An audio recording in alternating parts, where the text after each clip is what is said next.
বোকা না হলে কেউ কি এমন কাজ করে?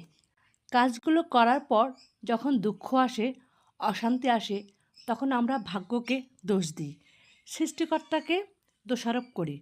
অথচ সবই কিন্তু নিজের কাজের কৃতকর্মের ফল। তাই আপনি যদি এই কাজগুলো করেন তাহলে এক্ষুনি বাদ দিন।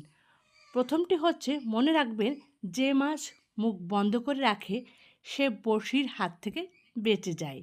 তাই নিজের পরিকল্পনার কথা যাকে তাকে যেখানে সেখানে কখনোই বলবেন না। দ্বিতীয়টি হচ্ছে, অন্যের সমস্যায় বেশি জড়িয়ে পড়বেন না। এমনকি নিজের অতি আপনজন কাছের কেউ হলেও আবেগ তাড়িত হয়ে হবে বেশি করে নাক গলাবেন না।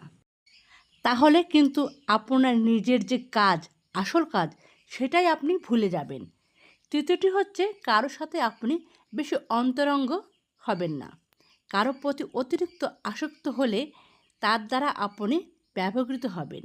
চতুর্থ হচ্ছে, উপার্জনের চেয়ে বেশি ব্যয় করবেন না। তাহলে কিন্তু আপনি কখনোই অর্থনৈতিকভাবে স্বাবলম্বী হতে পারবেন না। বরং আপনার যা আছে সেগুলো ক্ষয়ে ক্ষয়ে যেতে যেতে একসময় নিঃস্ব হয়ে যেতে পারেন। কথাটি মিলিয়ে নিয়েন।